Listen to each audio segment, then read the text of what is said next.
Olá pessoal, tudo bem? Bom, nesse vídeo nós vamos resolver exercícios. Basicamente, nós vamos interpretar algumas questões envolvendo lei de Faraday, aplicação, da constante, vamos fazer resoluções de questões. Vamos começar. Revisando rapidamente a lei de Faraday, o enunciado simples dessa lei diz que a massa produzida num eletrodo durante um processo eletrolítico, ela é proporcional à quantidade de carga que atravessa o sistema e também à massa molar dessa substância. A gente diz a massa, mas a gente pode também estender esse raciocínio, esse cálculo de proporcionalidade para volume de substância gasosa ou para a quantidade em mol da substância formada ou decomposta e assim por diante.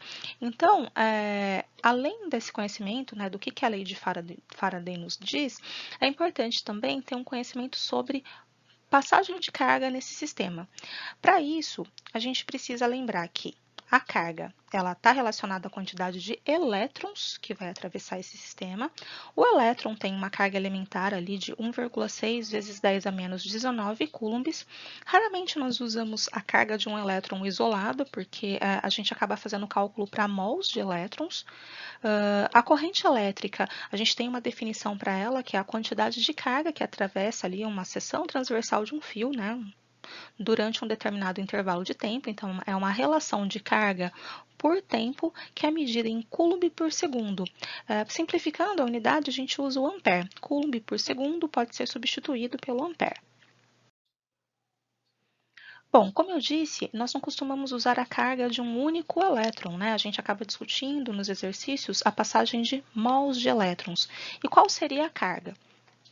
Fazendo esse cálculo, de uma forma bem simplificada, usando ali uma regrinha de 3, eu disse que um elétron tem aquela carga de 1,6 vezes 10 a menos 19 e fiz um cálculo para determinar a carga de 1 mol de elétrons, que são 6 vezes 10 a 23 elétrons.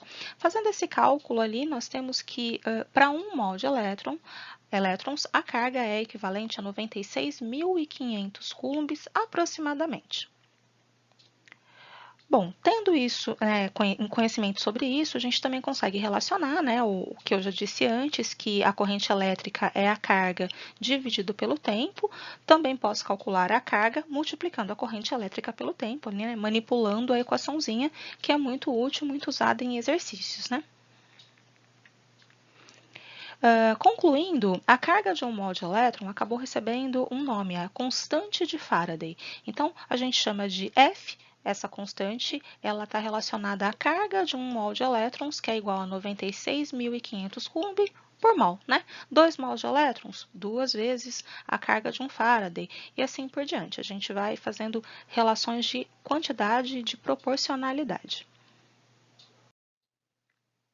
Então, vamos começar resolvendo alguns exemplos bem simples de aplicação da lei de Faraday. No primeiro caso, nós queremos determinar a massa de cobre depositada sobre uma superfície na eletrólise de uma solução aquosa contendo íons cobre 2+, utilizando uma carga de 19.300 coulombs.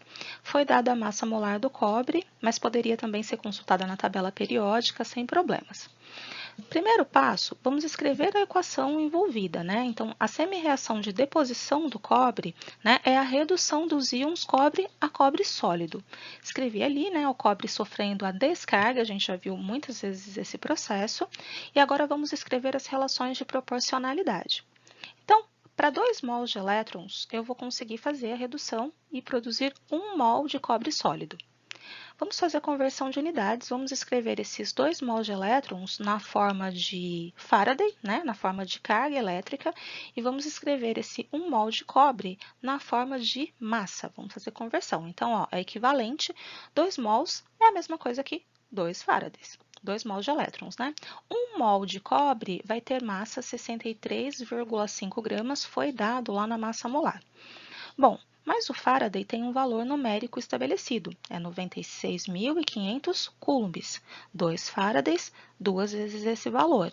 Já a massa de um mol, continua ali a mesma coisa, eu só reproduzi na linha de baixo. Agora, eu já posso relacionar. Para a carga de 19.300 coulombs que o exercício me deu, qual vai ser a massa de cobre formado? Eu vou montar minha regra de 3, resolver, achar esse valor de M. fiz o cálculo aqui, cancelei Coulomb com Coulomb, resposta em gramas. 6,35 gramas de cobre vão ser produzidas nessa situação, né, nessa eletrólise. Segundo caso, agora vamos fazer um exemplo que envolve volume de uma substância, de um gás formado num processo eletrolítico. Qual o volume de gás hidrogênio medido na CNTP obtido em uma eletrólise de uma solução aquosa de ácido nítrico durante 965 segundos, utilizando uma corrente elétrica de 10 A? Dado que o volume molar dos gases nas condições normais de temperatura e pressão é igual a 22,4 litros por mol. Agora, a gente vai usar esses dados da questão para descobrir qual é a carga que atravessou esse sistema, né, que participou ali da reação da eletrólise. Para isso, a gente vai usar aquela equação que relaciona a carga, né, com o tempo e com a corrente elétrica envolvida. Então, eu vou escrever os 10 coulombs por segundo, né, ao invés de usar ampere, para poder cancelar a unidade. Ó, então, 10 coulombs por segundo vezes 965 segundos, cancelo o segundo com o segundo, vou ter a quantidade de carga em coulomb. Então, é o equivalente a 9.650 coulombs que circularam, né, no circuito ali, no esquema, durante o processo de eletrólise. Vamos agora escrever a equação, né, que forma o produto. Para formar hidrogênio gasoso, eu vou precisar, então, de 2H+, que vão ser provenientes lá do ácido nítrico, que a questão nos diz. Então, 2H+, recebendo 2 elétrons, vai formar H2. Vamos fazer relação de proporção agora. Ó. 2 mols de elétrons vão produzir 1 mol de gás hidrogênio. Mas a quantidade em gás que eu quero vai ter que ser em volume. Então, esse 1 mol de hidrogênio eu posso escrever como 22,4 litros. E esses 2 mols de elétrons eu vou escrever como 2 faradays, né? São equivalentes, ó. Reescrevi toda a relação. Agora, no lugar dos faradays, eu vou substituir pela carga em coulomb, já que cada faraday tem 96.500 coulombs. Então, 2 vezes 96.500 vai produzir 22,4 litros de H2. Para a carga calculada, né, ali na equaçãozinha do kit, 9.650 coulombs vai produzir um volume V de gás hidrogênio. Agora é só fazer a regra de 3, equacionar aqui, ó.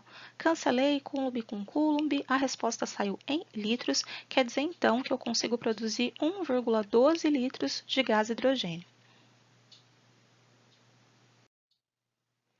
Bom, agora nós vamos partir para uns exercícios, alguns mais simples, outros um pouco mais trabalhosos. Vamos primeiro fazer um exercício conceitual. Bom, ele diz para completar a frase a seguir. Então, aqui é interessante a gente dar uma olhada, porque ele dá uma equação que ele diz que aconteceu numa pilha. E nas pilhas, né, também ocorrem oxidações e reduções, e a gente pode utilizar, aplicar a lei de Faraday nas pilhas sem problema nenhum. Então, ele diz assim, que no cátodo de uma pilha ocorre o seguinte processo. O zinco 2+, recebe 2 elétrons e se transforma em zinco 0. Esse processo, né, é um processo de redução, ele relaciona aqui para cada 1 mol de zinco 2+, de íons, eu preciso de 2 mols de elétrons e vou produzir 1 mol de zinco sólido, zinco metal. Logo, podemos afirmar que a redução de 1 mol de zinco 2+, ocorre com o ganho de 2 mols de elétrons, está ali. É a própria proporção da equação. O que corresponde a uma carga de? Bom, qual seria a carga de 2 mols de elétrons? 2 vezes 96.500 coulombs. Eu já coloquei ali o valor multiplicado, mas você poderia escrever 2 vezes 96.500, enfim. Passando pelo circuito. O item B também está relacionado, né, a uma situação de passagem de corrente elétrica, é a reação de eletrólise envolvendo os íons OH-. Olha só, uma corrente elétrica vai passar, né, por uma reação ali, ocorre a seguinte semi-reação. Olha lá, o H2O ele vai sofrer a reação ali de oxidação, vão sobrar íons H+, e vai se formar meio mol de H2, liberando 2 elétrons. Analisando essa oxidação, podemos concluir que, para cada mol de gás hidrogênio formado. Então, aqui a gente tem que tomar um certo cuidado, porque olha só, para cada mol de gás, oxigênio formado, qual é a quantidade de elétrons perdida? De onde saiu esse número 4? Olha só, se para meio mol eu tenho 2 elétrons sendo perdidos, a gente tem que fazer a relação para 1 mol de H2 formado, X. É uma regra de 3, gente. Então, aqui, ó, para meio mol, 2 elétrons, para 1 mol, 4 elétrons. 4 mols de elétrons vão passar pelo circuito, né, para que ocorra essa reação. Isso corresponde a quanto em carga? 4 vezes 96.500. Então, eu já coloquei o valor multiplicado. Assim como aqui em cima também, ó. 2 vezes 96.500, já coloquei o valor multiplicado. Então, são questões teóricas, né? A gente tem que entender um pouquinho. Questão número 2, novo exercício. Agora, deseja-se depositar prata sobre um colar de ferro. Então, é um metal não nobre, né? E a gente vai cobrir com um metal um pouco melhor, um pouco mais resistente. Enfim, vamos cobrir ferro com prata.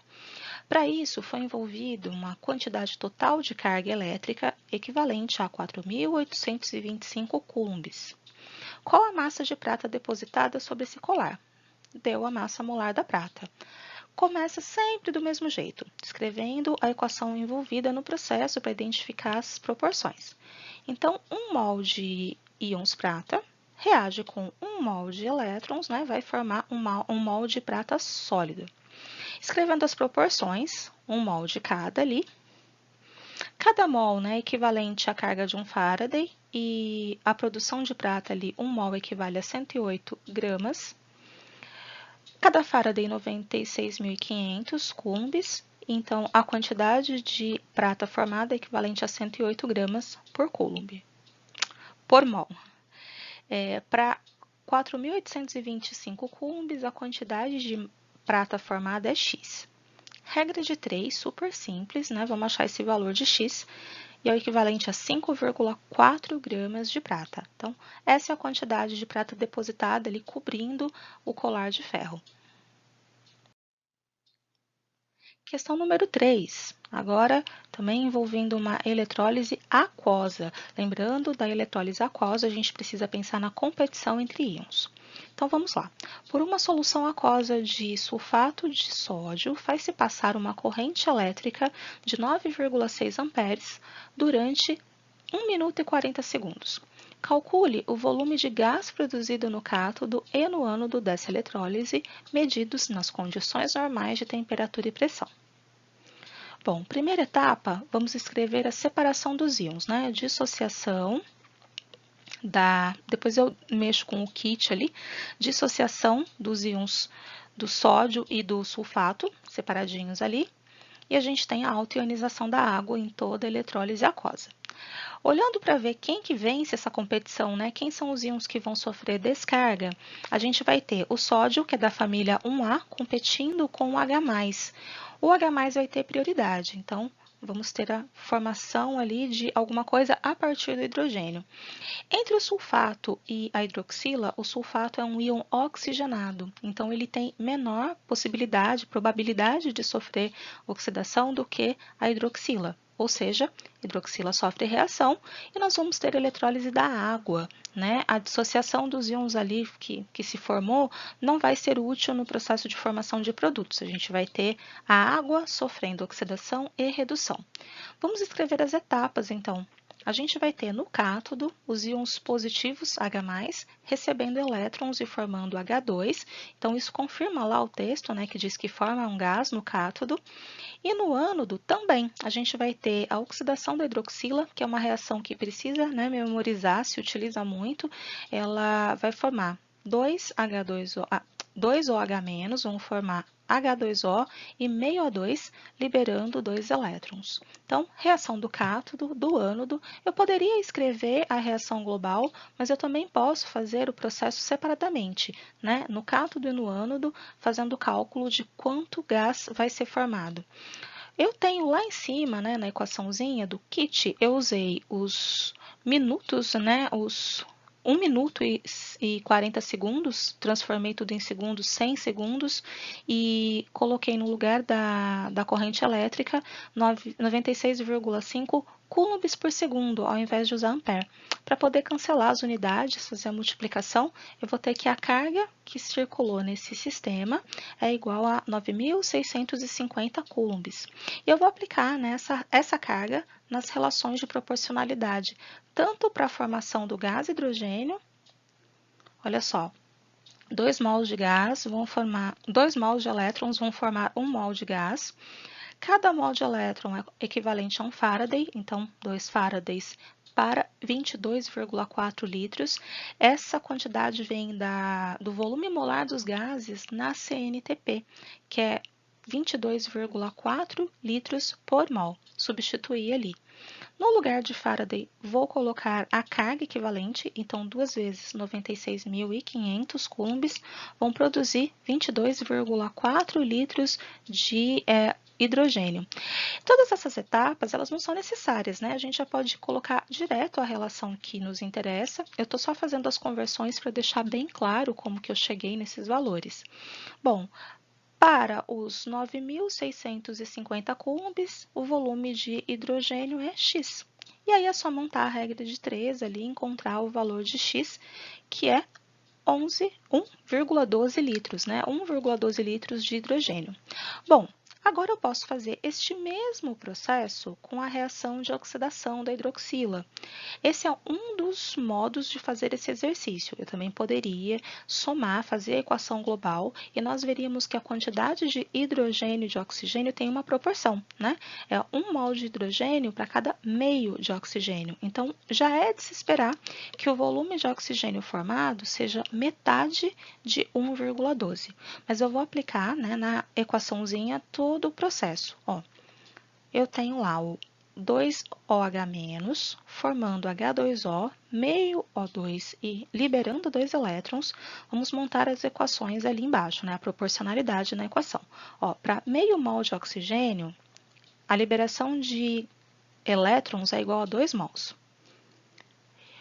Meio mol de oxigênio é 11,2 litros. De onde eu tirei essa informação? Bom, se 1 mol é 22,4, meio mol será metade, né? E essa formação de meio mol vai produzir e vai liberar 2 mols de elétrons. Eu vou escrever os 2 mols de elétrons como carga, né? Eu nem usei a etapa ali escrevendo como Faraday, já passei direto para a carga, ó. 2 mols é 2 vezes 96.500, e aí eu posso relacionar para 9.650 Y. Vou calcular o volume de oxigênio formado. Montando a regra de 3 ali para encontrar esses volumes, né? Eu vou ter que a quantidade de oxigênio formada é 0,56 litros, o que é metade da quantidade de hidrogênio, né? Pela proporção dos gases ali que se formam, faz todo sentido, é muito provável que esteja certo. Questão número 4. Agora nós vamos fazer um processo diferente. Nós vamos calcular o tempo de um processo eletrolítico. Então, qual é o tempo necessário para depositar 5,2 gramas de cromo sobre uma torneira, utilizando uma corrente de 96,5 amperes e uma solução aquosa contendo os íons cromo, né? Para fazer o processo de deposição, eu preciso dos íons para serem reduzidos. Primeira coisa, eu vou escrever a equação de redução do cromo, né? Cromo 3+, recebendo 3 elétrons, virando o cromo sólido, que vai ser depositado. 3 mols ali reagem, né? 3 mols de elétrons vão produzir 1 mol de cromo. Cada mol de elétrons, 1 Faraday, então 3 Faradays, 52 gramas, é um valor que eu retirei da tabela periódica, procurei a massa molar do cromo. 3 mols é a mesma coisa que 3 vezes 96.500 coulombs, 3 mols de elétrons. Isso vai produzir 52 gramas de cromo. Para 5,2, que é o que eu tenho interesse em produzir, qual será a carga? Então, fiz o cálculo aqui, obtive que a carga necessária, né, que vai circular pelo sistema, é igual a 28.950 coulombs. Bom, por quanto tempo essa carga tem que passar no sistema? Vamos fazer o cálculo, né? Usando a equaçãozinha, eu tenho a carga determinada, 28.950 coulombs, e eu tenho também a corrente, que é 96,5 coulombs por segundo. Vou isolar o T, e eu vou obter que T é igual a 300 segundos. Marcando as alternativas, alternativa D. Bom, agora mais um processo, só que agora um pouquinho diferente. Nós vamos ter uma eletrólise ocorrendo em série, né? Em 3 recipientes diferentes. Eu vou ter íons diferentes também sofrendo reações de redução ali. Obviamente tem a oxidação, mas a questão vai perguntar basicamente sobre os íons metálicos, né? E a formação de metais também. Bom, vamos ler. Considere 3 soluções aquosas distintas, cada uma com sulfato de cobre 2, nitrato de prata e cloreto de níquel. Separadamente, né, elas vão ser conectadas em série. Quando isso ocorre, gente, a corrente elétrica é a mesma que passa por todos os recipientes, né? A mesma carga elétrica que circula por tudo. Bom, isso vai ser útil para responder a questão. Esse sistema pode ser representado por, olha ali o desenho, então eu tenho, né, um recipiente que contém os íons cobre, os íons prata e os íons níquel. Eu estou falando dos íons metálicos especificamente porque são eles que vão me interessar. Após um certo intervalo de tempo, são depositados, né, 0,1 mol de prata. Com base nessa informação, calcule a massa de cobre e níquel metálicos depositados em cada um dos eletrodos nesse mesmo intervalo de tempo. Por que eu posso usar a prata como padrão? Porque se é a mesma carga que circula, né, pelo processo eletrolítico ali durante esse tempo determinado, e a quantidade de prata formada foi 0,1 mol, se eu souber qual é a carga necessária para formar esse 0,1 mol, eu vou usar essa mesma carga para descobrir qual é a quantidade de cobre e de níquel que se formou simultaneamente ali junto com a prata. Primeira etapa, então, vamos usar a equação da prata. Lembrando que a prata é um metal que adquire carga mais 1, né? Então, ele recebe um elétron e sofre a redução. Bom, proporção, 1 mol para 1 mol, 1 Faraday produz 1 mol de prata e o próprio exercício já deixa claro ali que a quantidade de prata formada foi igual a 0,1 mol. Se eu formei 0,1 mol de prata, a quantidade equivalente ali, a carga que circulou pelo sistema é igual a 9.650. É um décimo de um Faraday, né? Bom, essa carga de 9.650 eu vou utilizar para descobrir quanto foi formado dos outros metais, começando pelo cobre. Escreva a equação do cobre 2 mais 2 elétrons vai formar cobre 0, e agora eu vou procurar todas as relações de proporção. Ó. 2 mols produz 1 mol, 2 mols de elétrons são 2 faradays, a massa de 1 mol de cobre lá na tabela periódica vale 63,5. Bom, 2 faradays são 2 vezes 96.500 e a massa formada será 63,5. É só, né, conversão, ajeitando as unidades. Agora, com a carga que eu sei que circulou pelo sistema, que é de 9.650, a quantidade, né, a massa de cobre formada é X. Resolvendo essa regra de 3, e agora de forma mais direta, né, eu nem vou perder tempo montando, mas vocês já sabem como fazer, nós vamos encontrar 3,175 gramas de cobre. Bom, agora eu vou usar esta mesma carga de 9.650 para determinar a massa de níquel formada. Olha só, o níquel também, né, tem uma carguinha ali, é um íon bivalente, 2+, ele vai receber 2 elétrons e vai formar níquel. Bom, escrevendo a proporção, 2 mols para 1 mol, 2 faradays para agora 59 gramas, porque a massa do níquel é diferente, né, 59. 2 vezes 96.500 coulombs, formando esses 59 gramas de metal. Agora, com a carga que foi dada, 9.650, qual é a massa de níquel formada? Calculado ali 2,95 gramas desse metal. Certo? Então, utilizando a mesma carga passando pelo sistema, a gente vai calculando em cada um dos recipientes qual é a quantidade de material formada. E aí um último aqui, um extra, né? Agora é uma questão que pede a carga. Nós vamos fazer um cálculo para determinar qual foi a carga que passou pelo sistema. Bom, usando o níquel, né, de novo, uma equação que já foi usada outras vezes, reparem que não há grande variação, né, entre os metais usados. São sempre esses mais comuns: cobre, zinco, níquel, prata, às vezes ouro. Então, são exercícios bem padronizados, né, são semelhantes. Reescrevendo ali a equação, fazendo a proporção em mol, ó, 2 mols de elétrons produz 1 mol de níquel.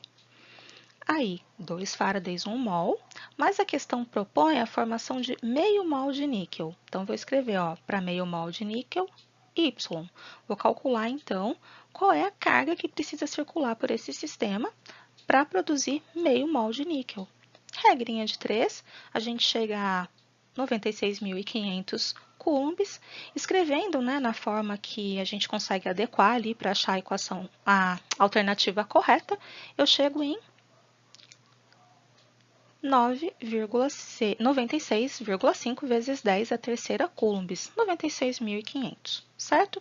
Então, várias possibilidades, né, do que pode ser pedido numa questão. Pedir a carga, pedir a massa, pedir volume, pedir quantidade de matéria, tudo isso pode aparecer, certo? Espero ajudar com essas resoluções, que vocês consigam aplicar esses processos em outros exercícios. Bons estudos!